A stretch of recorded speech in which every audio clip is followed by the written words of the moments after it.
Хөгжингүй 40 орчим оронд хийсэн судалгаагаар хөвгүүдийн 42%, охидын 37% нь дарамт хүчирхийлэлд ямар нэг байдлаар өртгөж байсан гэсэн тоон судалгаа байгаа бол харин Монголд 15-аас 24 насны залуучуудын, эрэгтэйчүүдийн 89.9%, эмэгтэйчүүдийн 60.8% нь найз нөхөд болоод танихгүй хүмүүсийн зүгээс дарамт хүчирхийлэлд өртөж байсан гэсэн тоон судалгаа бий.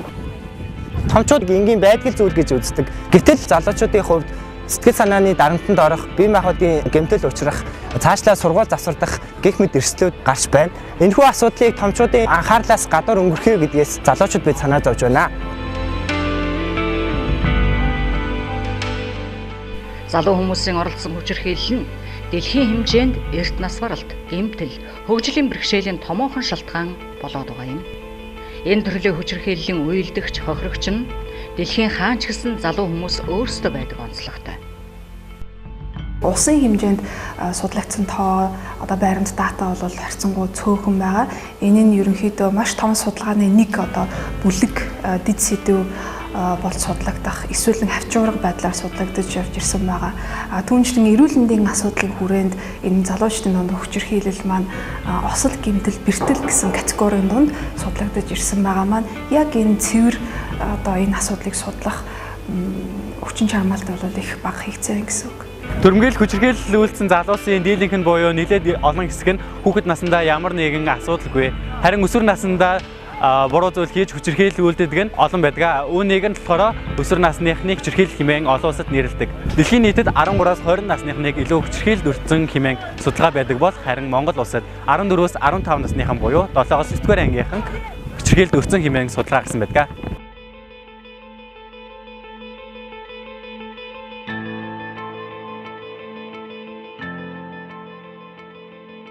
Залуучуудын нэрийн доор бол яг олон улсын байгууллагын тодорхойлолтоор 15-аас 24 насны бүлгийн хүн амыг тооцож байна. Тэгэхээр энд бол өсвөр үеийн хинж багтаж байгаа. Залуу одоо насанд хүрсэн хүмүүс ч гэсэндээ багтаж байгаа гэдгийг ойлгох хэрэгтэй. Тэгэхээр өсвөр үеийн залуучдын дунд хүчирхийлэл гэдэг маань цэвэр нийгмийн харилцааны шинжтэй үйлдэл дээр гарч ирж байгаа. Тэрний үгс өгөө тэгэхээр залуучууд хоорондоо үүссэн тэр харилцаан дээр нэгэндээ өөрийнхөө даваа байдлыг одоо хүчээр одоо хүлээн зөвшөөрүүлэх хийгдэж байгаа бүх үйлдэлийг бол ойлгоно гэж ойлгох хэрэгтэй. Тэгэхээр яагаад хүчирхийлэл гэж хэлж байгаа вэ гэхээр ер нь бол хүлээн зөвшөөрөөгүй байхад нь өөрийнхөө эрх мэдлийг далаалгах, эрх мэдлийн даваа байдлыг одоо тэр тухайн хүндээ одоо тулгах энэ бүх үйлдэлийг оруулж байгаа. Тэгэхээр маш ерөнхий байдлаар ингэж ойлгоно. Тэгэхээр хэлбэрүүдэд нь гэвэл ерөнхийгөөс маш их нарийн үйлдэлүүд одоо хэлбэрүүд орж байгаа юм л да. Тэгэхээр сэтгэл зүйн, бие махбодын гэх мэтчлэнгээр за сүүлийн үед бол интернетийн орчин дах дээрлэх үзэгдэл маань ч гэсэндээ өөрөө залуучдын хүчирхийллийн хамгийн одоо сэтгэл зовоосон хэлбэрүүдийн нэг болж байгаа.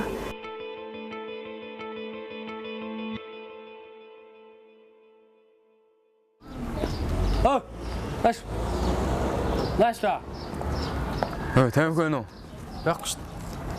Мөнгө нөө гэж. 100 төгрөг шүү дээ. Чаа давшлаа даа яагаад. Яцаа. Давшлаа даа. Наашла. Давшлаа даа. Яа хүүхд хэлэх юм бэ? Яцаа сүү.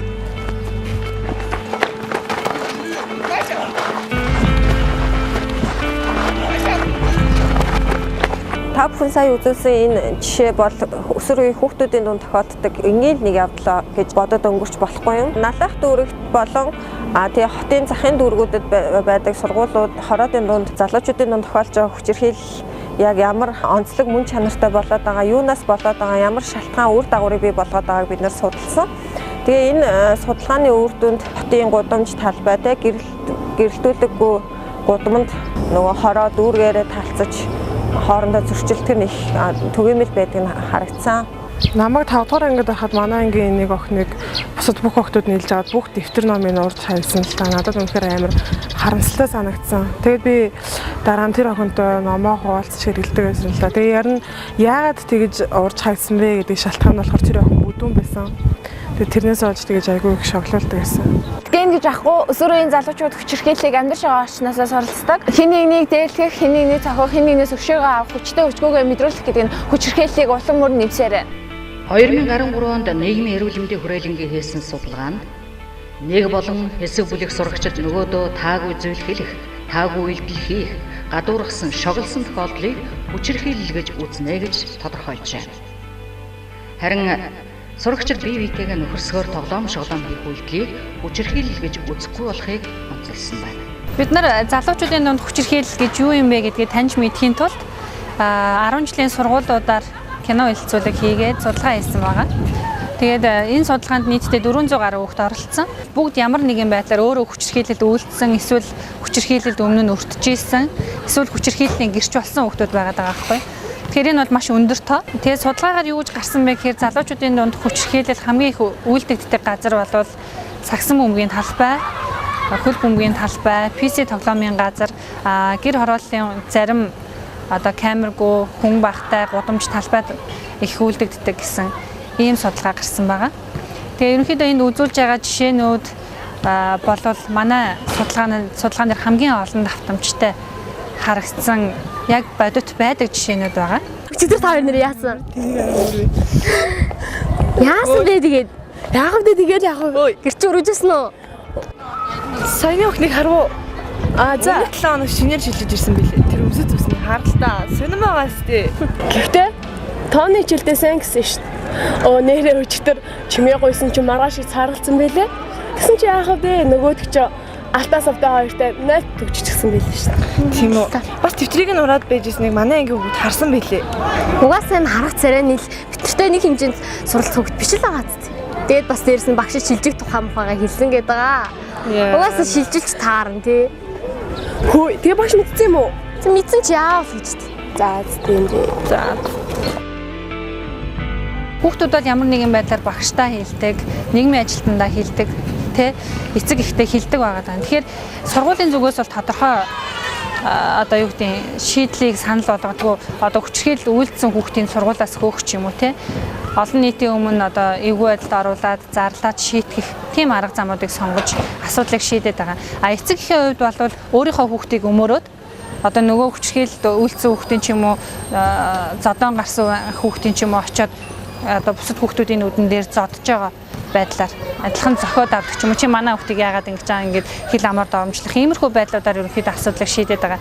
Энэ нь эргээд нөгөө өсвөр насны хүүхдүүдэд маань хүчирхийллийн аргаар шийдэх ёстой юм байна, ингэдгийм байна гэдэг үлгэр дуурайлал болоод байгаа байхгүй юу? Олон нийтийн дунд ямар хандлага байна вэ гэхээр ерөөсөө ингээд хүүхдүүд залуучууд нэг нэгээ цогцол хийдэг тий нэг янз бүрийн үгээр хилжил хийдэг. Энэ бол ерөөсөө нэг тийм анхаарал татаад байх, санаа зовоод байх асуудал биш. Ер нь л хүн ингээл амьдралынхаа туршид ийм туулж өнгөрөөл том болдог гэсэн тийм хандлагатай.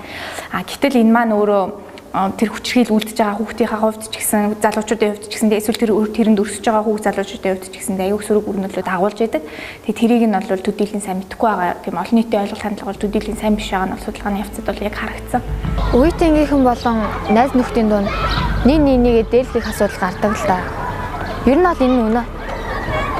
Бидний амьдралынхаа ихэнх цагийг өнгөрүүлдэг сургуулийн орчинд ч гэсэн хүчирхийлэл үлдэгцээр байна. 4 сурагчдад би нэг нь хүчирхийлэл төртдөг бөгөөд 6-аас 11-р ангийн сурагчдын 98.6% нь хүчирхийлэл төрсөн гэсэн тоон судалгаа бий. Үүнийг үлдэгч нь үе тэнгийнхэн байгаа юм. Залуучуудын дунд хүчирхийлэл гэж байгаа энэ үе тэнгийн хүчирхийлэл гэсэн ойлголт нь яг өсвөр насны, залуу насны хүүхдүүдийн сэтгэл зүйн онцлог хэрэгцээтэй холбоотой байдаг юм байлээ. Тэр нь юу вэ гэхээр өсвөр наснд хүүхдүүд аль нэгэн найз нөхөдтэй гэр бүлээс их анхаарал халамжаас гарч илүү найз нөхөд нийгэм гэдэг хүрээлэл нь хамгийн чухал болж тавигддаг. Тэгэхээр аль нэгэн бүлэгт найз нөхөдийн бүлэгт эсвэл нийгмийн бүлэгт хамаарах нь маш чухал хэрэгцээ байдаг. Тийм учраас энэ бүлэгт харьяалагдах юм бол хүүхдүүд хамгаалагдсан гэдэг мэдрэмжийг авдаг. Тэгэхээр ямар нэгэн зөрчил тэмцэл гарсан тохиолдолд хүүхдүүд артлаа буюу илүү олон хүнийг дагуулж ирж сүр хүчтэй гэдгээ харуулах. Би ганцаараа биш шүү гэдэг мессежийг ойлголтыг бусдад төрүүлэх нь бол их чухал байдаг. Энэ ойлголт асуудал манай бидний эсрэг налахын судалгаан дээр бас гарч ирсэн. Хүүхдүүд ямар нэгэн хоёр хүний хоорондын зөрчлийг эргээд найзуудын эсвэл бүлгийн зөрчил болдог эсвэл сургууль хоорондын зөрчлийг үүсгэсэн тохиолдлууд бидний судалгаагаар бол гарч ирсэн. Хөөе, сонсчлаа шүү дээ амдуудаа. За, өөрөө чадвар яадаг юм шүү дээ. За, яадаг гэж хожигдож суул та. Чисээ юу гэсэн бэ? Чи шийдэж ирсэн болохоор мэдэхгүй зөө. Наа зөхөх нь би хамгаалаа ганц зөгч. Тэгсэн чинь бүгдээрээ бөөнөр над руу дайраад тэгээд би сургууль руу орж аймаа аврагдсан. Тэгээд бид нарт одоо ч гэсэн уучраа амжаагүй. Анханаас өөрсдөө тэгсэн. Тэр үед нь тухайн үед нэр нь бол асуудлыг хөдөлгөх байсан бол би сургуулиас хөөгдөхгүй байсан баг л та. Тэгээд намайг бүлээл зоотоо ихлүүлсэн ингээд мэрэгжлэхгүй сургуульчгүй хөөжсөн. Ямар үед ингээд насан туршидчдын анхаарлыг татчихна гэхээр нэлээд хор хохирол өндөр болсон үедээ яг хин нэгэнд бэрчсэн, гимтсэн тий эсвэл үнтэй зүйлээ алдсан үед л насан туршидчдын анхаарлаа хандуулж энэхээс нэг жирийн нэг одоо хин нэг янз бүрийн үг хэлээр тохиромжлох тий эсвэл дахин тэр хүүхдэд ингээд нэг дарамт учруулж байгаа үед бол нэг тэгэж тэр бол анзаарахдаггүй өнгөрөөд байгаа. Тэгэхээр тэр маань өөрөө энэ хүчирхийл бол даалт хэлбэртэй дээрээс нь олон нийтийн дунд тийм бүлээн зөвшөөрөгдсөн шин чанарлагатай нүг гэсэн тийм байдал бол ажиглагдаж байгаа. 10-29 насны залуучууд энэ нас баралтын шалтгаан нөхцөлийг судлахад хүчирхийл дөрөвдүгээр чигсдэг. Мөн өдөр бүр 548 хүн 30 нас хүрэхгүйгээр хороог орхиж байна. Хүчирхийл нь нас баралт өвчлөл хөгжлийн бэрхшээлийн томоохон шалтгаан болоод байна. Улсын хэмжээнд 2016 он эхний 4 сард одоо бүртгэгдсэн нийт гэмтэргийн одоо хохирогчдын 13.1%-ийг бол 18-аас 24 насныхаа эзэлж байна. За энэ маань бол нийт 1229 гэмтэргийн улмаас 1258 хүн хохирсон гэсэн статистик мэдээ гарч байгаа. За энэ одоо 18-аас 24 насны гэмтэрийг хохирчулсан одоо хүмүүсийн одоо дийлэнх хувь нь бусдын бие махбодод гэмтэл учруулах. За заллин мэхлэх, дээрэмдэх, танхаарах, сулгаалах гэмтэрийг хохирчнор болж байгаа. За хүчирхийлээс үүдэлтэй хэрэг гэх юм бол энэ одоо бусдын бие махбодод гэмтэл учруулах хэргийг хохирч болж байгаа нь бол дийлэнх хувь нь эзэлж байгаамаа. За мөн одоо танхаарах гэж мэдж байгаа одоо олон нийтийн газар танхаарсан. Үүний улмаас одоо хохирсон асуудал бол 126 хүн хохирсон байна. За энэ хүчирхийллийн залуучуудын дунд үйлдэгддэг гэмт хэргийн бол дийлэнх хувь нь бол энэ гудамжлал олон нийтийн газар одоо үйлчилгээний газар за хуугаар зулардаг юм залуучууд зулардаг газруудаар бусдын бие махбодод гэмтэл учруулах одоо хүн төнгөн гэмтэл учруулах иймэрхүү асуудалд бол залуучууд нэлээдгүй холбогддог. За залуучуудын дунд байгаа арх тус дурх явдал гэдэг юм уу энэс үүдэлтэй данхан гэмтэргийн орчуулах ийм асуудлууд бас энэ бусад хэрэгээс бол илүү давмгай байдалтай ийм статистик мэдээ гарсан байна. Залуучууд гэдэг чинь өөрөө насныхаа онцлог нь ч гэсэндээ яг насан туршдаа цаашдаа ингэж нөгөө нэг авч үлдэх зан төлөвөнд бүрэлдэж байгаа тэр үе учраас тэр үедээ бас иймэрхүү одоо сөрөг зан үлтэй болж үлдэх нь бол ирээдүйн амьдралд нь бас сөргөөрөлдөг. Тийм ч учраас залуучуудын хүчирхийлд бол анхаарлаа хандуулах зайлшгүй шаардлагатай байна. Залуучуудад чиглэсэн бодлого манай улсад байхгүй гэж хэлбэл бас өрөөсгөл болно. Гэхдээ яг бидний судлаач бидний харж байгаагаар яг тийм цогц өөрсдөө залуучууд мань хүчирхийллээс яаж одоо ангид байлгах уу гэдэг ур чадварт сургах яг тусдаа цогц бодлого бол байхгүй гэж хэлж болно л доо. Тэгэхээр үндэсний хөтөлбөрүүд байна. Хоёр үе шаттай хэрэгцсэн өсвөрийн залуучдын үндэсний хөтөлбөр байж байгаа жишээтэй. Тэн дунд ингээд харахад ихэнхдээ бас юу гэдгийг нөхөн өрчхүйн боловсрол олгох тэр талын мэдээлэлээр хангах ур чадвар хандлагыг төлөвшүүлнэ гэсэн зорилго энд боловсруулагдсан байдаг л да.